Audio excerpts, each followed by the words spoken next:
Eu queria trazer um papel que é o papel das pessoas brancas como aliadas, né?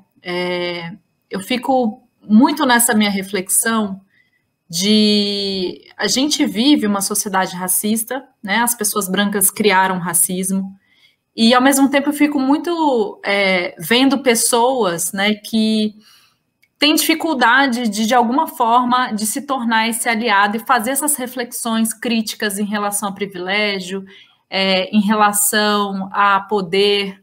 Então, eu queria que vocês pudessem compartilhar um pouco da visão de vocês. Como que vocês acham que pessoas brancas poderiam apoiar a luta, né? Aqui especificamente está falando das mulheres negras, mas como que vocês veem isso, né? Se são frutos do racismo, ao mesmo tempo, como vocês acham, quais são as limitações que existem dessa forma de ser aliado, né, e como que vocês acham que isso poderia potencializar essa maior justiça racial?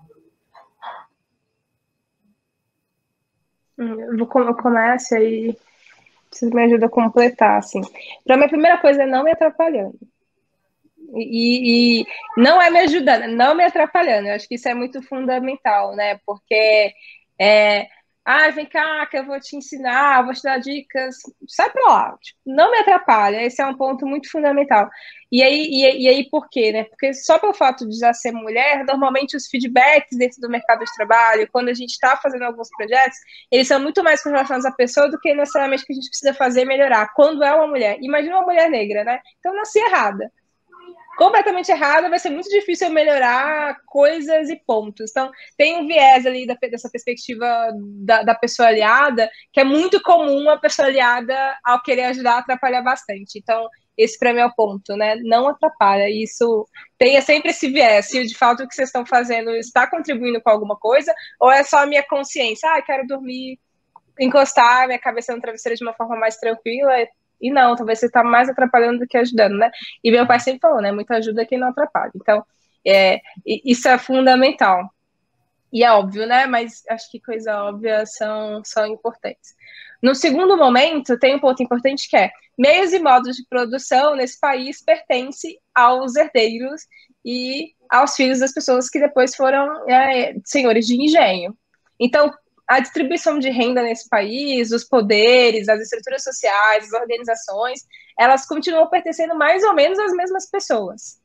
Então, precisa ter esse exercício que a Mayra falou isso, né? Que recentemente, há 3 anos atrás, 2 anos atrás, a gente começa a ver mais pessoas negras em posição de liderança. A gente precisa acelerar isso um pouquinho para que, de fato, comece a ter uma distribuição de renda maior.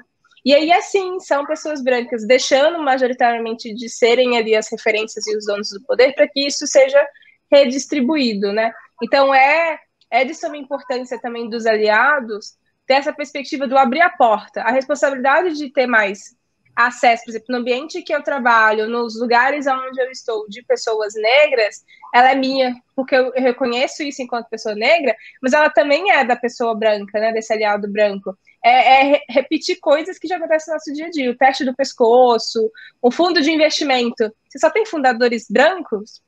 O que é? Essa tese está errada? Você realmente não vai fazer nada?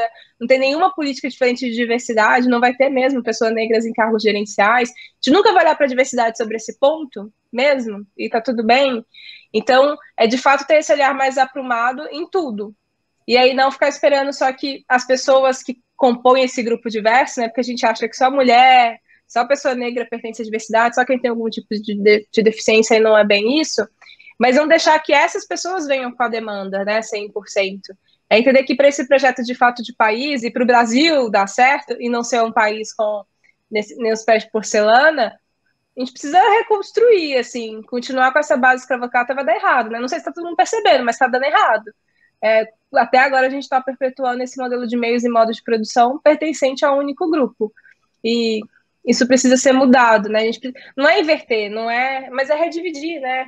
E vai ser bom, imagina todo mundo vivendo relativamente bem. Isso aí é meio interessante, né? Não sei se é nessa etapa.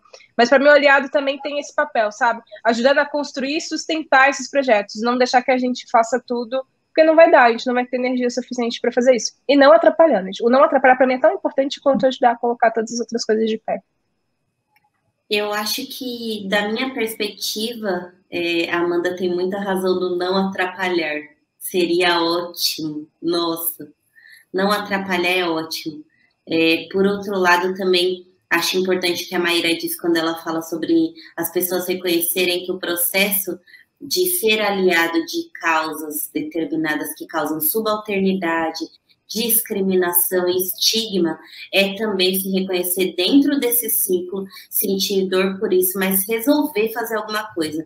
Eu acho que ser aliado significa você reconhecer o seu papel nesse lugar, mas não o papel de protagonista, porque pelo que eu tenho visto, né, pela minha vivência, pela história, pelo trabalho, às vezes as pessoas têm muito interesse em ser aliada e tal, principalmente nesse boom do antirracismo, mas aí quando você vai ouvindo a pessoa, ela está muito interessada em mostrar que ela sabe da pauta antirracista, e isso, muitas das vezes, não tem correlação com ser aliada, porque é muito constrangedor, por exemplo, você passar 20 minutos ouvindo uma pessoa branca te explicando o que é antirracismo. Eu sou uma mulher preta, retinta, gorda, mãe solo, que sabe muito bem o que é isso, estou cansada. Isso é muito constrangedor, isso nos atrapalha também. Porque aí, se você corrige, a pessoa, às vezes, ela fica brava. Não só constrangida, ela também fica brava, porque, poxa, eu sou aliada e estou aqui te ajudando. E aí, como que você explica de uma maneira educada, né? Eu tenho esse problema, tenho dificuldade, às vezes, de ser uma pessoa muito educada. Não sou. E paciência também não é uma virtude minha. E como você explica para essa pessoa que quer ser aliada, mas não está sendo, que ela não está sendo?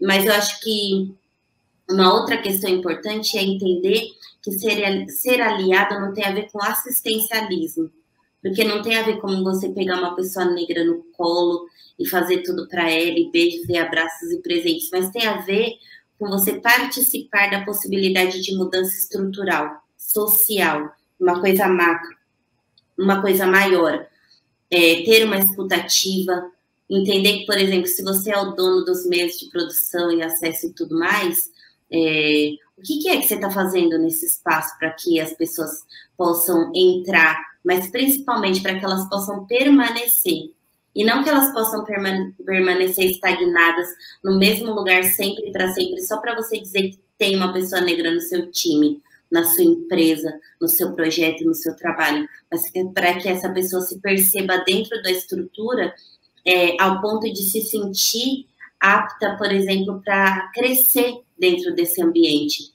Como que a gente trabalha efetivamente com a mudança da estrutura a partir da equidade? Como que a gente constrói processos que tornem possível que uma pessoa possa relatar um caso de racismo, discriminação, assédio, sem se sentir constrangida, e mais do que isso, para que o relatante não seja a pessoa que é preterida dos lugares e dos espaços de ascensão, porque o que eu percebo é isso muitas das vezes também. A pessoa negra que se coloca e que aponta, que questiona determinadas ações e determinadas condutas, acaba sendo apartada da lógica da ascensão e da permanência, e aí o que fazem é colocar uma outra pessoa negra lá, porque afinal o negro é tudo igual, né? E aí essa pessoa, ela acaba saindo do ciclo que ela constrói para que outras pessoas possam continuar nesse lugar. Mas elas, sei lá, não, essas pessoas que são aliadas, ou que deveriam ser, elas não entendem que esse colocar de lado, esse preterimento, essa subalternização tácita, essa manutenção do silêncio, também é um racismo, e muito forte, que reverbera em outros espaços da vida dessa pessoa que se coloca, que dá a cara para bater e que aponta determinadas coisas. Eu acredito que é importante a gente levar em consideração se o nosso antirracismo constrói segurança psicológica para quem nós dizemos que somos aliados, o suficiente para que essas pessoas possam se expressar. E a partir da expressão delas, do que elas estão dizendo e do que elas nos mostram, que mostram para as pessoas brancas, o que a gente faz sobre isso? E como a gente faz? Eu acho que os fins, às vezes, não justificam os meios. E a gente precisa pensar nesses caminhos para entender se o nosso antirracismo é realmente efetivo e de que maneira que ele reverbera na vida das pessoas que a gente diz se aliar.